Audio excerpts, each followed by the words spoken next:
એટલે દિશાએ પોટલીએ જવાને બાને છાવણી બહાર નીકળ્યા. ભોજાને મયા તમામ વાત કરી. અમારું કમઠાણ આ છાવણી નજીક છૂપવું હતું અર્ધેક રાત. અને ભોજે મને કહ્યું, પગી હવે તેજુરી લૂંટીએ કે કરો કંકુના. અમારા ઊંટ ને ઘોડા પણ વાત્રકના કોતરોમાં હતા. ભોજાની શીખવડી પ્રમાણે એના માણસો પાછા સરકારી છાવણીમાં ગયા. ઊંટ ઘોડાનો ચારો સળગાવ્યો એને. બીજા સરકારી માણસો આગ બુજવવામાં રોકાણા. એટલે ભોજાના માણસોએ દારૂ ગોળાની જે પેટીઓ હતી એને હળગાવી. ત્યાં તો ભયંકર ધડાકાઓ સાથે જંગલમાં આગ લાગી. હાડાડાડાડાડા. કોણ શું કરે છે એનું કોઈને ભાન નથી. એટલે અમારા માણસો હળગતી આગમાંથી પણ તેજુરીની પેટીઓ ઉપાડી ઊંટ ઘોડા એની ઉપર નાખી જેમ લાગ ફાવે એમ ભાગવા માંડ્યા. પહોંચી ગયા વડતાલ. આવું ઘમસાણ રાતમાં મચી ગયું. સવારે નજીકમાં ભીલોના ઝૂંપડામાં તપાસ ચલાવી. ભીલો પણ અમારા હતા. તેઓએ એક બનાવટી મરદાની નનામી બાંધી અને પોકું મિલતા મિલતા મિલતા સ્મશાનમાં લઈ જવા લાગ્યા. એની પાછળ બૈરાનું ટોળું કૂટતું હતું, સાજિયા લેતું હતું. એ લગરા, એ અમને મેકીને ત્યાં ચાલ્યો, ઓય ઓય, હાય હાય. પણ સરકારી માણસોને પછી શંકા આવતા ભીલો અને બૈરાઓ એને સહિત મારકૂટ મંડ્યા જોડ કરવા. પણ બાપજી કોઈએ પતો દીધો નહીં. ચો દેવે ભીલડા અમારે વફાદાર હતા. પછી તો જાણ થઈ વડોદરે કે ઓખા મંડળની તેજુરી લૂંટાણી. કાળજાળ ગાયકવાડી સુબો ખાડગે ખેડા જિલ્લામાં ઉતર્યો. જંગલના ભીલોને એટલા બધા માર્યા, બે ત્રણ તો મરી ગયા. બાતમી છતાં મળી નહીં કે તેજુરીનો લૂંટનાર કોણ હતો. ગાડગે સુબાએ ખેડામાં મુકામ નાખ્યો. એની ફોજે વડતાલ ફરતો ભડલો લીધો. ચકલું ફરકે નહીં એવો કોઈ ઠાકરડા કે ભીલનો કોઈ જણ સરકારી બાતમીદાર બન્યો નહીં. પછી મામલો થોડોક થાળે પડવા દીધો અને મારા તીરંદાજોએ છુપી રીતે સરકારી માણસોને વીણી વીણીને ઘાણ કાઢી નાખ્યો. અને પેલો જે ગાડગે સુબો ખેડા મુકામે એક રાતે દારૂ ઢીચીને સૂતો તો ત્યારે અમારા એક ભીલે રીંચનું ચામડું પહેરી સુબાના તંબુની મેઘ ખેંચી ત્યાંથી તંબુમાં દાખલ થઈ છરાથી ગાડકેનું ગળું કાપ્યું. એને રાડ પાડવાનો પણ સમય રહ્યો નહીં અને ભીલ વગડામાં છટકી ગયો. ચોકીદારોએ માન્યું કે સુબા સાહેબને રીંછડે ફાડી ખાધા. પછી સરકાર તરફથી મારા માથા હાટે 50,000 રૂપિયાનું ઇનામ જાહેર થયું. પણ કોઈ માયનો બેટો બીડું લે એવો નીકળ્યો નહીં. અને બાપજી પછી તો એવી અફવાઓ ફેલાણી કે જોબન પગી ઉપર કોઈ પીરનો પંજો છે કે માતાજીનો હાથ છે. એ કાળો પછેડો ઓઢે ત્યારે એને કોઈ જોઈ શકતું નથી. તલવાર કે ભાલાનો ઘા એને લાગતો નથી. દુશ્મનના હથિયારની ધાર બાંધી લે છે. અને બાપજી બધાએ મને ક્યાંથી દીઠો હોય. એટલે એવા ગપગોળા ચાલ્યા કે જોબન પગી તો 7 હાથ ઊંચો છે અને 14 મણનું તો એનું શરીર છે. એવા ગપા ગુજરાતમાં ફેલાણા હોય.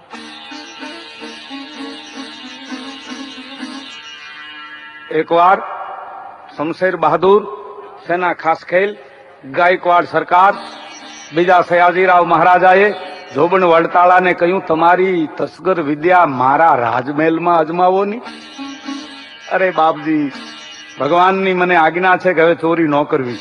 પગી આ ચોરી નહીં ગણાય, પણ મારે તમારું પ્રત્યક્ષ પારખું લેવું છે. માટે મારી વાલામાં વાલી જે વસ્તુ ઈ તમારે ચોરવી. તો મહારાજ 1 મહિનાની મહેતલ આલો. ભલે. પગીનો ઉતારો રાજમહેલ પાસે હતો. સરકાર એને છૂટથી હળતા મળતા. રાજની ઘોડાહાર્યો, ખજાના, તોપખાના, હથિયારના ભંડારો, હુવા બેસવાના આવાસો, એમાં પણ મહારાજા પગીને લઈ જતા. જાણે અંગત સેક્રેટરી જોઈ લ્યો. જેમ પગી રહેતા પણ હવે મહારાજાના જાસૂસો મહારાજાની સૂચનાથી પગીની હલચલની જૂની તપાસ પણ રાખતા.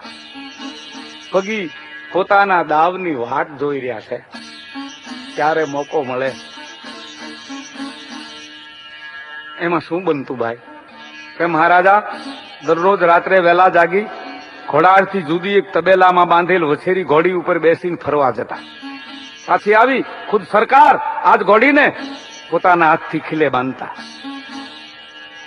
ઘોડી મહારાજને ગળે વાલી હતી, પણ પરગંધીલી, એટલે પોતાના માલિક સિવાય કોઈને અડવા પણ ન દેતી. પાણીદાર પણ ગજબની. મહારાજા સિવાય કોઈ એની નજીક જાય તો એને બટકા ભરીને ત્રોડી નાખે. ઘોડીનો ખાસદાર પણ ચારો પાણી અને જોગાણ એને દૂરથી આપે.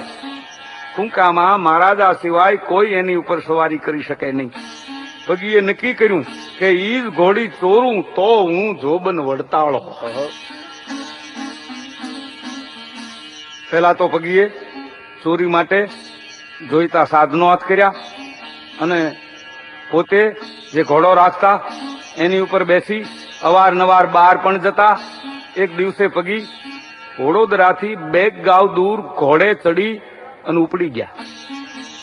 વિશ્વામિત્રી નદીના જે કોતરો વંકી જગ્યા જ્યાં માણસ જતા ડરે, ખીજડાનું એક ઝાડ, ત્યાં પોતાનો ખાસ માણસ રાખ્યો ને પોતાના ઘોડાને ખીજડાને થડે બાંધ્યો.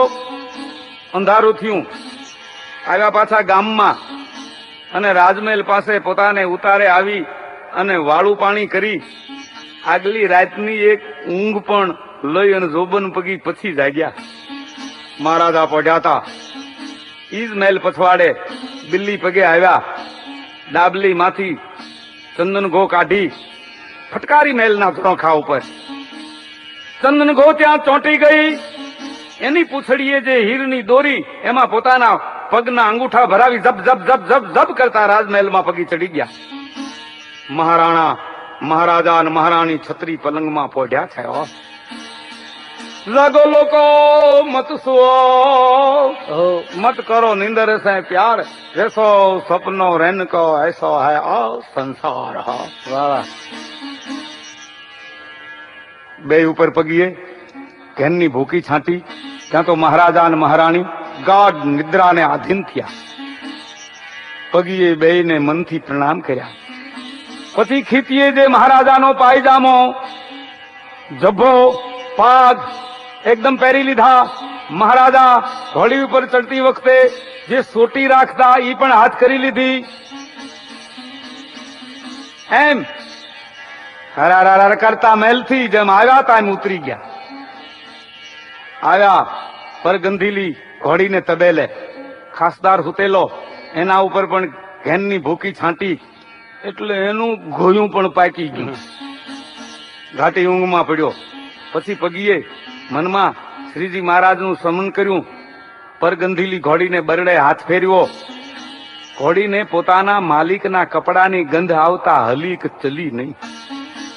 પગીએ એના મોઢામાં લગામ ચડાવી, પીઠે જીન માંડ્યું.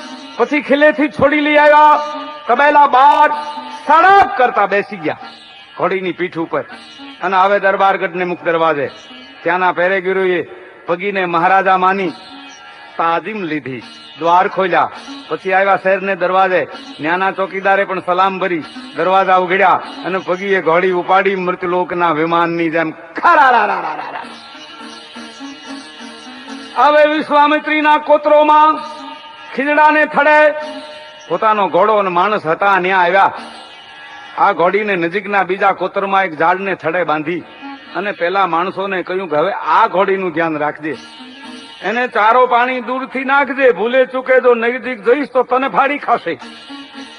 પેલો માણસ કે સારું બાપજી. આવો બંદોબસ્ત કરી પગી પોતાના ઘોડા ઉપર બેસી આવ્યા.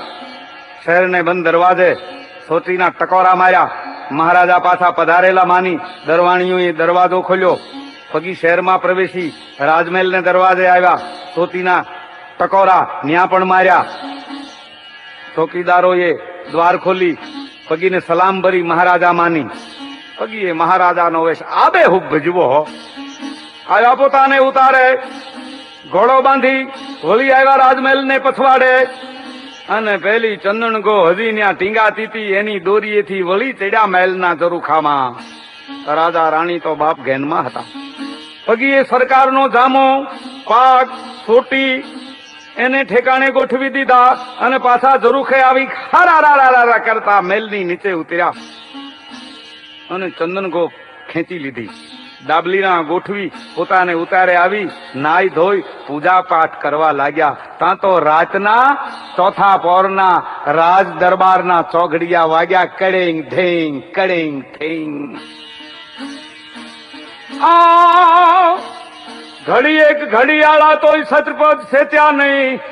માથે મરણ તણા ગળે દદામાં દાદવા. શરણાયુમાં પ્રભાતિયાના સુંદર સ્વરો રેલાણા. દરબાર જાગૃત થવા માંડ્યો. સૂરજનારાયણે કોર કાઢી છે. ત્યાં તો મહારાજા દંત ધાવન સ્નાન સેવા કરી દિવાનખાનામાં પધાર્યા. માણસ મોકલ્યો પગીને બોલાવવા. એટલે પગી પણ પૂજા પાઠ પતાવી, કપાળમાં તિલક ચાંદલો, ગળામાં તુલસીની માળા સહિત દિવાનખાનામાં આવ્યા. મહારાજાને મુજરો કર્યો, બેઠા. ત્યાં તો પરગંધીલી ઘોડીનો ખાસદાર ને આવ્યો અને બોલ્યો, સરકાર હજુર આપ આજ ઘોડી ક્યાં બાંધી આવ્યા? અરે આજ તો મને બહુ ઊંઘ આવવાથી જવાનું જ નથી. ના હજુર, આપે મને જગાડ્યો નથી, ઘોડી તબેલામાં જ નથી. સરકાર અચંબામાં પડ્યા. મોટા મોટા સરદારોને બોલાવ્યા, જાહેર કર્યું પરગંધીલી ઘોડી સરકારી રાજમહેલમાંથી ગુમ થઈ. ખળભળાટ મચી ગયો. જોબન પગી તો કોઈને શંકા જ નથી. જોબન પગીની એ તો અચંબાના વાતાવરણમાં ઓતપોત પોતે થઈ ગયા. વડોદરાના બાદશાહનું ઘોડું એના રાજમહેલમાંથી જાય એમાં સરકારની આબરૂ શું? કેટલાક અમીરોને ઘોડા શોધવાનું કામ સોંપાણું. ત્યાં સુધી એના પગાર ને સાલિયાણો બંધ થયા. પણ મહારાજા તો પોતે તો અનજળ છોડ્યા એટલે જોબન પગી પણ જમ્યા નહીં. રાજના જ્યોતિષીઓ આવ્યા. એને કહ્યું છે તે મહારાજા ઘોડી દેવલોકમાં હોય એવું લાગે છે. નજુમીઓ આવ્યા. એને ભાખ્યું કે સરકાર ઘોડી સાતમે આસમાન में लगती है. પણ મહારાજાએ જોબન પગીને કહ્યું, પગી તમે મારા મહેમાન છો અને મારી વાલી ઘોડી ક્યાં જાય? બાપજી, હું તો સરકારી કિલ્લામાં છું. બોલી અહીં તો પથ્થર જડેલી વખતને માથે ધરતી છે. હું પગેરું પણ કેમ લઈ શકું? પગી તમે સુકનાવળી છો, ભાખો કે ઘોડી મળશે કે નહીં?